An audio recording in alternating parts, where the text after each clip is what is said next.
ಎಲ್ಲರಿಗೂ ನಮಸ್ಕಾರ. ಇವತ್ತು ಅಲಸಂದಿ ಕಾಳು ವಡೆ ಮಾಡೋದು ನೋಡೋಣ. ನೋಡಿ, ಒಳಗಡೆ ಎಲ್ಲ ಚೆನ್ನಾಗಿಟ್ಟು ಬೆಂದಿದೆ, ಮೇಲ್ಗಡೆ ಕ್ರಿಸ್ಪಿ ಆಗಿದೆ ನೋಡಿ, ಮೆತ್ತಗೆ ಕೂಡ ಇದೆ. ಇವೆರಡು ದಿನ ಇಟ್ಟರೂ ಕೂಡ ಇದೇ ಹದದಲ್ಲಿರುತ್ತೆ, ಗಟ್ಟಿ ಆಗಲ್ಲ. ನಾನು ಇಲ್ಲಿ ಸೋಡಾ ಆಗಲಿ ಅಕ್ಕಿ ಹಿಟ್ಟಾಗಲಿ ಬಳಸಿಲ್ಲ, ಬರೀ ಮಸಾಲೆ ಮತ್ತು ಅಲಸಂದಿ ಕಾಳು ಹಾಕಿ ರುಬ್ಬಿ ಮಾಡಿರೋದು. ತುಂಬ ಚೆನ್ನಾಗಿದೆ. ಮಾಡೋದು ನೋಡೋಣ. ನೋಡಿ, ಬೆಳ್ಳುಳ್ಳಿ, ಶುಂಠಿ, ಲವಂಗ, ಮೆಣಸು, ಜೀರಿಗೆ, ಕರಿಬೇವು, ಸ್ವಲ್ಪ ಈರುಳ್ಳಿ ಹಾಕಿ ಈ ಥರ ತರತರೆಯಾಗಿ ರುಬ್ಕೋಬೇಕು. ನಾನಿಲ್ಲಿ ಹಸಿ ಅಲಸಂದಿ ಕಾಳು ಉಪಯೋಗಿಸ್ತಾ ಇದ್ದೀನಿ. ಅವು ಚೆನ್ನಾಗಿ ತೊಳೆದು ಮಿಕ್ಸಿಗೆ ಹಾಕ್ಕೊಂಡಿರೋದು. ಇವಾಗ ಬೇಕಾದಷ್ಟು ಉಪ್ಪು, ಖಾರ ಹಾಕ್ಕೊಂಡು ಒಂಚೂರು ನೀರು ಇರಬಾರ್ದು, ಸ್ವಲ್ಪ ಗಟ್ಟಿಯಾಗಿ ರುಬ್ಕೋಬೇಕು. ನಂದಿದು ಸ್ವಲ್ಪ ತೆಳುವಾಯಿತು. ಎರಡನೇ ಸಲ ರುಬ್ಬಿದಾಗ ಕರೆಕ್ಟಾಗಿ ರುಬ್ಕೊಂಡಿದ್ದೀನಿ ನೋಡಿ. ಗಟ್ಟಿಯಾಗಿ ರುಬ್ಕೋಬೇಕು, ಒಂಚೂರು ನೀರು ಇರಬಾರ್ದು. ಈ ಥರ ತರತರೆಯಾಗಿ ಮಧ್ಯದಲ್ಲಿ ಬೀಜಗಳು ಕೂಡ ಇರಬೇಕು. ಇವು ತಿನ್ನೋವಾಗ ಬಾಯಿಗೆ ಸಿಕ್ಕಿದ್ರೆ ತುಂಬ ರುಚಿಯಾಗಿರುತ್ತೆ.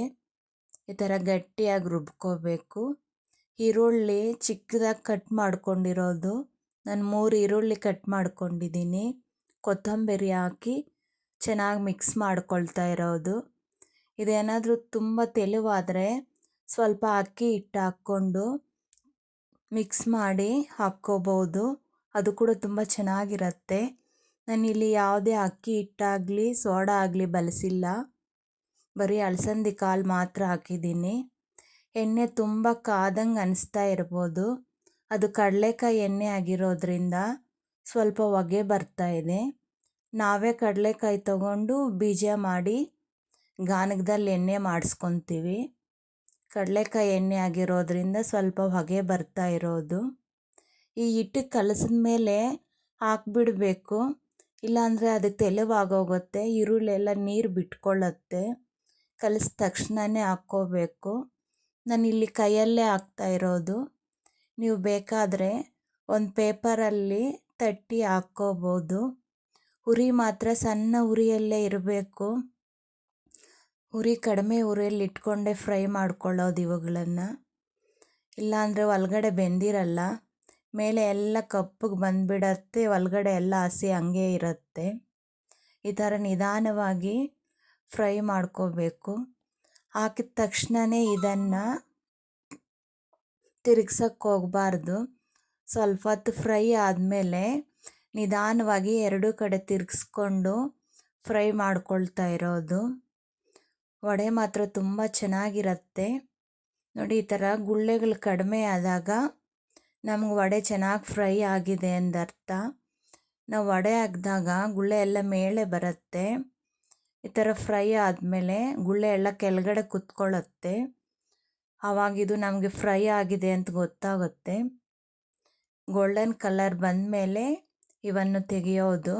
ಇವು ಸಣ್ಣ ಉರಿಯಲ್ಲೇ ಫ್ರೈ ಮಾಡ್ಕೋಬೇಕು. ನಾವು ಕರೆಕ್ಟಾಗಿ ಉಪ್ಪು ಖಾರ ಹಾಕಿದ್ವಿ ಅಂದರೆ ಸ್ಮೆಲ್ ಮಾತ್ರ ಮನೆಯೆಲ್ಲ ಗಮ್ಮಂತ ವಾಸನೆ ಬರುತ್ತೆ. ಆ ಥರ ಸ್ಮೆಲ್ ಬಂದರೆ ನಾವು ಹಾಕಿರೋ ಮಸಾಲೆ ಉಪ್ಪು ಖಾರ ಎಲ್ಲ ಕರೆಕ್ಟಾಗಿ ಸೆಟ್ ಆಗಿದೆ ಎಂದರ್ಥ. ಇದೊಂದು ಗಮನಿಸ್ಕೊಂಡ್ರೆ ಸಾಕು. ನಾವು ಬಜ್ಜಿ ಆಗಲಿ ಬೋಂಡ ಆಗಲಿ ಹಾಕೋವಾಗ ಸ್ಮೆಲ್ ಕರೆಕ್ಟಾಗಿ ಬಂತು ಅಂದರೆ ನಮ್ಮ ಹಾಕ್ತಾ ಇರೋ ಇದರಲ್ಲಿ ಉಪ್ಪು ಖಾರ ಎಲ್ಲ ಕರೆಕ್ಟಾಗಿ ಸರೋಗಿದೆ ಅಂದು. ನೋಡಿ, ನಾನು ಕೈಯಿಂದನೇ ತಟ್ಟಿ ಹಾಕ್ತಾ ಇರೋದು. ಎಲ್ಲ ಒಂದೇ ಸೈಜಲ್ಲಿ ಬಂದಿದೆ, ಎಲ್ಲ ಒಂದೇ ಹದದಲ್ಲಿ ಕರೆಕ್ಟಾಗಿದೆ ನೋಡಿ. ನೀವು ಬೇಕಾದರೆ ಕೈಯಲ್ಲಿ ಎಣ್ಣೆ ಹಾಕಿ ತಟ್ಟಿಸ್ಕೋಬೋದು, ಇಲ್ಲಾಂದರೆ ಉದ್ದಿನ ವಡೆ ರುಬ್ದಲ್ಲಿ ಕೂಡ ಹಾಕ್ಕೋಬೋದು. ನಾನಿಲ್ಲಿ ವಡೆ ಇದರಲ್ಲೇ ಹಾಕ್ತಾ ಇರೋದು.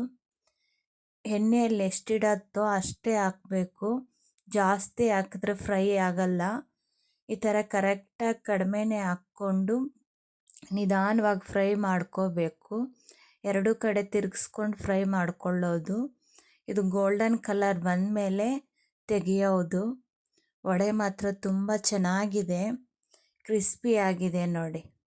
ಇದು 2-3 ದಿನ ಇಟ್ಟರೂ ಕೂಡ ಇದೇ ಥರ ಇರುತ್ತೆ, ಗಟ್ಟಿ ಅಂತೂ ಆಗಲ್ಲ. ಚಳಿಗಂತೂ ಒಳ್ಳೆ ಸ್ನ್ಯಾಕ್ಸ್ ಇದು. ಮಕ್ಕಳು ಕೂಡ ತುಂಬ ಇಷ್ಟಪಟ್ಟು ತಿಂತಾರೆ ನೋಡಿ. ಎಷ್ಟೊಂದು ಕ್ರಿಸ್ಪಿ ಆಗಿದೆ. ಒಳಗಡೆ ಎಲ್ಲ ಕರೆಕ್ಟಾಗಿ ಫ್ರೈ ಆಗಿದೆ.